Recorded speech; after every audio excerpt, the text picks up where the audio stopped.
एक मीनार के पाद बिंदु। तो एक मीनार है और उसके एक पाद बिंदु है, तो मान लेते हैं एक जो है यहाँ मीनार है और इसका एक पाद बिंदु है। क्या है? पाद बिंदु है। तो एक भवन के शिखर का उन्नयन कोण 30 अंश है। मतलब यहाँ पर एक भवन भी है और इसके शिखर का, यह शिखर है और शिखर का जो है क्या है? उन्नयन कोण, इसके पाद से ध्यान देना है, उन्नयन कोण कितना अंश है? 30 अंश है। याद रखेंगे कितना? 30 अंश है। यहाँ से इसको मिला लेंगे, यहाँ 30 अंश जो है ये कोण यहाँ पे बन रहा है। कितने अंश का? 30 अंश का कोण बन रहा है। भवन के पाद, अब ये भवन है, याद रखिएगा यह क्या था? मीनार था और ये क्या है? भवन है। तो ये भवन का जो है पाद है और ये मीनार के शिखर से इसका उन्नयन कोण कितना अंश है? 60 अंश का कोण बनता है। कितने अंश का कोण?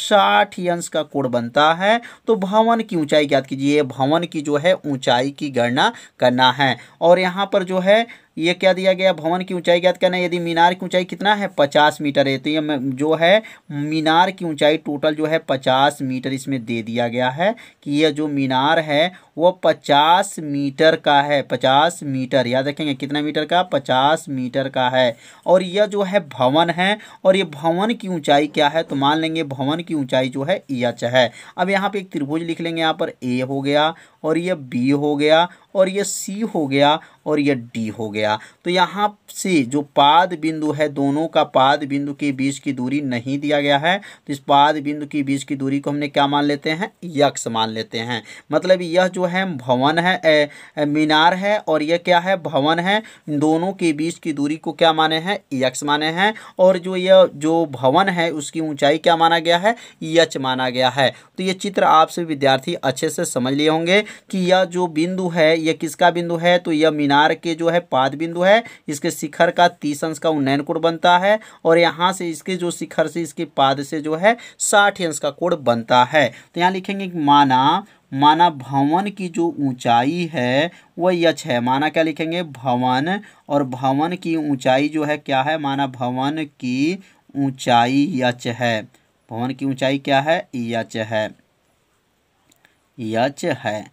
अब ये त्रिभुज ध्यान देंगे, त्रिभुज का नाम क्या है? तो यह त्रिभुज एक बड़ा त्रिभुज है, एक जो है छोटा त्रिभुज है। तो पहले यहाँ पे जो है बड़े त्रिभुज का प्रयोग करेंगे, 50 और यक्स का प्रयोग कर लेंगे। उसके बाद से जो है छोटे त्रिभुज का प्रयोग कर लेंगे तो यच का मान जो है निकल जाएगा। तो ये अब यहाँ पे त्रिभुज का नाम लिखेंगे कि त्रिभुज कौन सा प्रयोग कर रहे हैं? ए बी सी का प्रयोग कर रहे हैं। त्रिभुज ए बी सी में, अब त्रिभुज ए बी सी में जब प्रयोग करेंगे तो tan थीटा का सूत्र जो है आपसे विद्यार्थी जानते होंगे। tan थीटा का सूत्र होता है लंब बटा क्या होता है? आधार होता है। क्या होता है?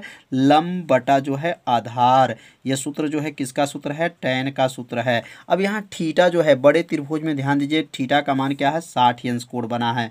क्या बना है? 60 अंश का कोण बना है। लंब कितना है? तो लंब जो है 50 है और आधार कितना है? तो आधार जो है यक्स है। आधार क्या है? यक्स है। तो चित्र में भी देख लीजिए आधार क्या है और लंब क्या है। तो यहाँ लिखेंगे यक्स हो गया। और tan 60 अंश का मान क्या होता है? तो tan 60 अंश का मान जो होता है करनी में 3 होता है। क्या होता है? करनी में 3 होता है, बराबर हो जाएगा यहाँ 50 बटा जो है यक्स हो जाएगा। अब इसमें गुणा कर लेंगे तो क्या बनेगा? करनी 3 का गुणा जब यक्स में करेंगे तो क्या बन जाएगा? तो करनी में 3 यक्स हो जाएगा, बराबर हो जाएगा और क्या लिखेंगे? 50। तो यक्स बराबर क्या हो जाएगा? तो यक्स बराबर जो है 50 बटा में क्या होगा? करनी में 3 हो जाएगा। तो ये किसका मान निकल गया? तो यह जो मान निकल गया वह यक्स का मान निकल गया। अब यहाँ पे जो है छोटे त्रिभुज का प्रयोग करेंगे। तो छोटे त्रिभुज का नाम क्या है? त्रिभुज ए बी डी है। क्या नाम है? ए बी डी में। अब ये छोटे त्रिभुज में जब प्रयोग करेंगे तो त्रिभुज देख लीजिए, छोटा त्रिभुज का नाम क्या है? ए है, बी है, डी है। तो त्रिभुज ए बी डी में हम लोग प्रयोग करेंगे तो यहाँ लिखेंगे tan थीटा। अब यहाँ tan का सूत्र क्या होता है? तो लंब बटा क्या होता है? आधार होता है। लंब बटा जो है आधार। तो इसमें लंब क्या है और आधार क्या है और यहाँ कोण कितना दिया गया है? तो कोण यहाँ पे 30 अंश का कोण बन रहा है। तो यहाँ लिखेंगे tan 30 अंश का कोण बना है। और लंब क्या है? तो लंब जो है यच है। लंब क्या है? यच है। और आधार क्या है? तो आधार को ध्यान से देखिए, यक्स है। तो यहाँ आधार के जगह पे क्या लिख लेंगे? यक्स। तो समझ में आ रहा होगा कि कैसे इसका मान रखा गया। तो ये कोण जो है 30 अंश का था, लंब जो है यच है और आधार क्या क्या था, यक्स था। तो tan 30 अंश का मान क्या होता है, तो tan 30 अंश का मान आप सभी विद्यार्थी जानते होंगे 1 जो है करनी में 3 होता है, बराबर हो गया यहाँ पर यच बटा जो है यक्स हो जाएगा। अब यहाँ पे जो है गुणा इसको कर लेंगे, जब गुणा करेंगे तो क्या बनेगा, करनी 3 का गुणा जब यच में करेंगे तो क्या बन गया, करनी में 3 और क्या हो जाएगा यहाँ पर यच हो जाएगा, करनी में 3 यच बराबर यक्स हो गया। तो यच बराबर क्या हो जाएगा, तो यच बराबर हो जाएगा यक्स बटा जो है नीचे चला जाएगा करनी में 3 हो जाएगा। तो समझ में आ रहा होगा कि यह मान कैसे आया यहाँ पर।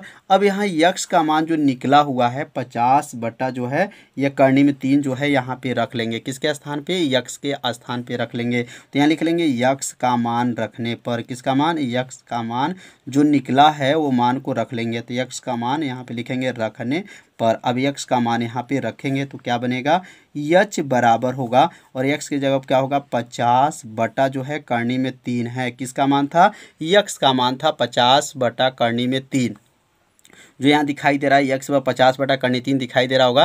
तो ये मान जो है यक्स का मान रख देंगे और बटा में क्या है, तो बटा में देखिए करनी में 3 है, तो बटा में यहाँ करनी में 3 लिख लेंगे क्योंकि इसमें बटा में क्या है, करनी 3 है। अब ये करनी 3 का गुणा जब करनी 3 में करेंगे तो करनी 9 होगा और करनी 9 का मान क्या होता है, तो 3 ही होता है।